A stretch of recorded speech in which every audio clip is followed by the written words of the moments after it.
పాలనా రంగంలో కేవలం 2 ఏళ్ల అనుభవం మాత్రమే ఉన్న ఉప ముఖ్యమంత్రి పవన్ పనితీరుతో అద్భుత ఫలితాలు సాధిస్తున్నారు. కూటమి ప్రభుత్వంలో పంచాయతీరాజ్ గ్రామీణాభివృద్ధి శాఖలతో పాటు అటవీ పర్యావరణ శాఖలను పవన్ పర్యవేక్షిస్తున్నారు. అయితే బాధ్యతలు చేపట్టిన 2 ఏళ్ల వ్యవధిలోనే ఆయా శాఖల పనితీరులో పవన్ తనదైన మార్కు వేశారని అభినందనలు అందుకుంటున్నారు.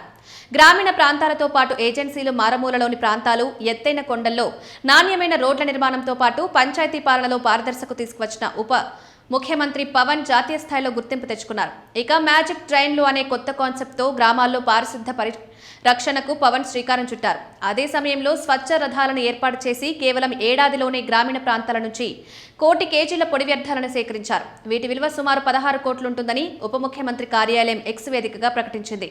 గ్రామీణ ప్రాంతాల్లో చెత్త సేకరణ ప్రక్రియను ప్రభుత్వం ఎప్పటినుంచో అమలు చేస్తోంది. కానీ ఇన్నాళ్లు అదో మొక్కుబడి తంతుగానే కొనసాగింది. ప్రధానంగా ముఖ్యమంత్రి చంద్రబాబు నేతృత్వంలో 2014-19 మధ్య గ్రామాన చెత్త సేకరణ కేంద్రాలను ఏర్పాటు చేశారు. చెత్త నుంచి సంపద సృష్టించాలని మార్గనిర్దేశం చేశారు.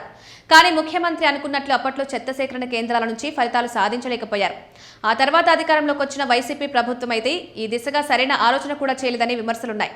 కానీ ప్రస్తుతం పంచాయతీరాజ్ శాఖ మంత్రిగా పవన్ పూర్తిగా భిన్నమైన మార్గంలో సిబ్బందిని నడిపిస్తూ సత్ఫలితాలు సాధిస్తున్నారని అంటున్నారు.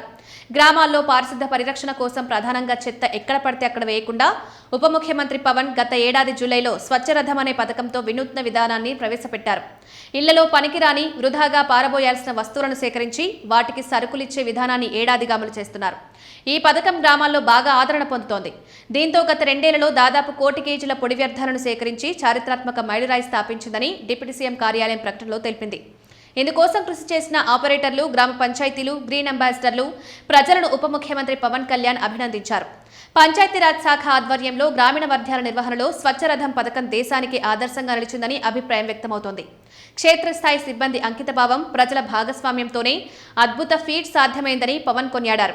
గత 2 ఏళ్లలో స్వచ్ఛరథం కార్యక్రమం ద్వారా 1 కోటి కేజీల పొడి వ్యర్థాల సేకరణ విజయవంతంగా పూర్తి చేయడమే కాకుండా సుమారు 16 కోట్ల విలువైన డ్రై వేస్ట్ రీసైక్లింగ్ చేపట్టి చెత్త నుండి సంపద సృష్టించామని, తద్వారా ఆర్థిక వ్యవస్థ బలోపేతానికి దోహదపడిందని ఉప ముఖ్యమంత్రి కార్యాలయం వెల్లడించింది.